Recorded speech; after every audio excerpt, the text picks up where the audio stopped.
Hello, Office 2 students. This is a help video to get you started on the Excel project that can be found in our course content in Excel to the next level, Unit 1. There's a lot of good information in our course content here if you don't remember how to do something, but you're not required to read everything that is in here. Down towards the bottom in 1.08 is the assignment folder for 1.08 graded assignment, video game spreadsheet, and the Word document that has the directions can be downloaded from this folder. When you open up the Word document, it has several pages, and this spreadsheet can be divided into two parts. The first part is the first sheet that you're going to call Q1 sales data in the workbook, and the workbook itself you're going to save as your last name Q1 sales data in your Office 2 folder. So all of this is in the instructions. If you just follow the instructions closely, you should do great. You're going to label column A game, column B sales point, column C January, D is February, and E is March. And it's going to have you insert a row for the title, and you'll use the merge and center button to center that title over all of the columns. You might have to do this frequently as you add columns to the spreadsheet. The data that you're going to enter here at enter data and sales point data, enter game and sales point data on the first page comes from pages 3 through 4 of this document. So it says to enter the first game, which is Survivor Apocalypse, and then you're going to list each store going down column B. So you're welcome to copy and paste from here if that's easier for you. You just can copy and paste, or if you can type faster, you're welcome to type it as well.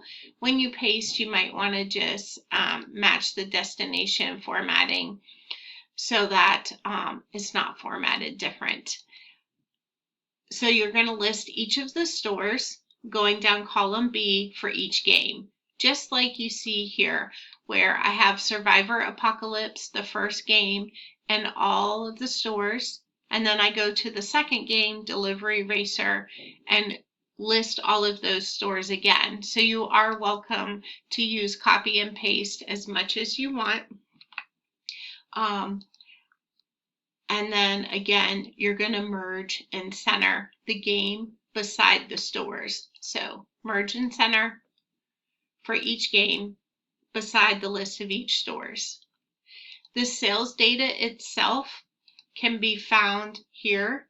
So if you look at, this is January, Survivor Apocalypse, the Gaming Software Solutions website sold 180 units. In February for Survivor Apocalypse, they sold 175. And if you scroll down to March, they sold 156. So you're just going to fill in this data for each game and each store until you have a completed sheet that looks something like this. You'll have all the games, all the stores, and the units. Now, this is an example of the finished spreadsheet. So once you have your data entered, it is going to have you do some formatting, add some formulas, and some spark lines. So this, again, just follow the instructions closely. It says you use conditional formatting to highlight any sales that were greater than 100. So if you have all of your data selected, right, you can go to conditional formatting and you can do a new rule for greater than 100. And it's going to fill it in with red shading and dark red text. You can customize this too. You can also, it's going to have you add a spark line. So spark lines are on the Insert tab. Remember, those are those mini charts that help you look at the data a little closely. So it's just insert spark lines. You would use a line one and select the data range. Again, you'll have to keep merge and centering to get that title to cover all the columns. Scrolling on down then to page 2, it has you calculate sales per game. So you're going to come down here. Oops.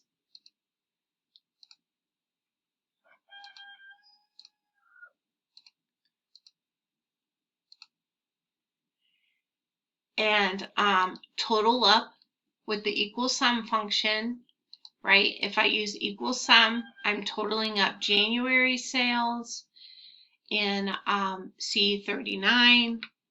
I'll do the same for February in D39, and the same thing for March.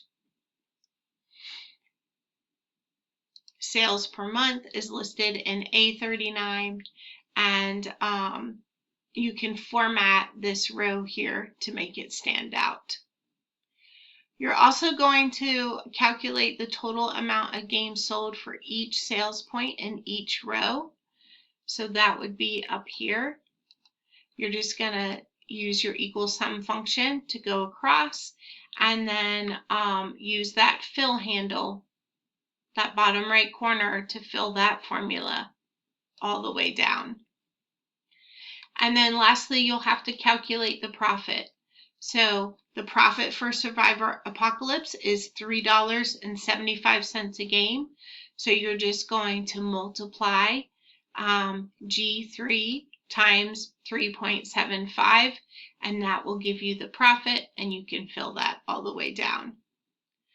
So when you're done with the steps on page 2, your document should look similar to the example here. Again, the formatting that you choose can look different. You can use your creativity there.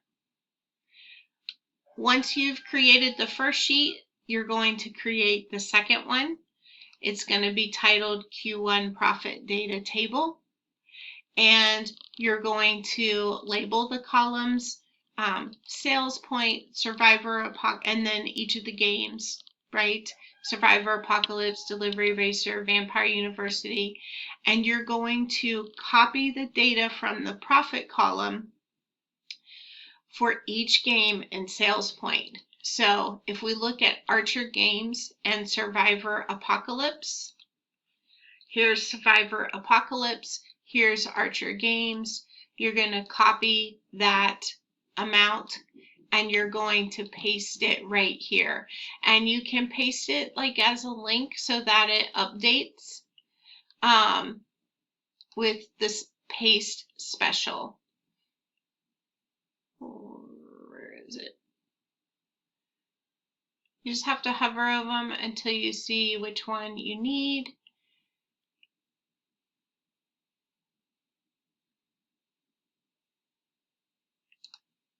Oops.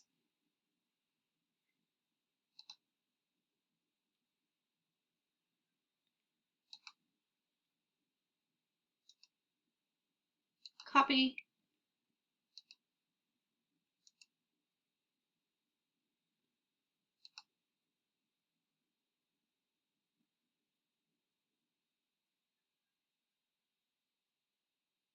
You could even just paste the value so that that amount is there as well. And do that for each of the games and their profit.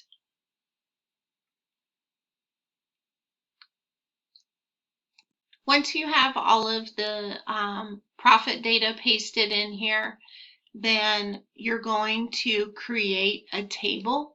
So you can just select the data and go to the Insert tab and create a table. This will add the formatting, the filtering, and then from your table you can add the total column. If you go to table design, you can see we have a header row check mark, a total row, and it's got banded rows. You can choose different styles. I just chose the blue one that was in there. From there, you're going to create a chart.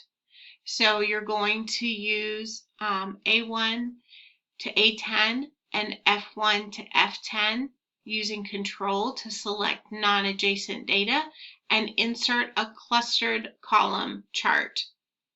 So if I go back to my spreadsheet here, you can see my chart has A1 to A10 and F1 to F10. So if I were to delete this and show you how to make that chart, I just select, hold down Control, select column F, and I'm going to go to Insert, and the chart that we want to use is a clustered column. So we're going to go to column. The first one here is a clustered column, or you could do 3D. And once you have that chart, you can resize it. You can apply formatting to it. Specifically, it says format the chart with your choice of chart style. Make sure it has a title, which it does. It has data labels and a legend. So if you need to add any of those options, you can select the chart. I'm going to add data labels and I'm going to add a legend. And you can play around with the formatting that you want to use. Once you have your chart, your finished product will have Q1 profit data table on one tab and Q1 sales data. Just compare it to the examples and the rubric to make sure you've earned all 65 points, and save this and upload it to the assignment folder. If you have any questions, you can always send me an email or ask your question in class.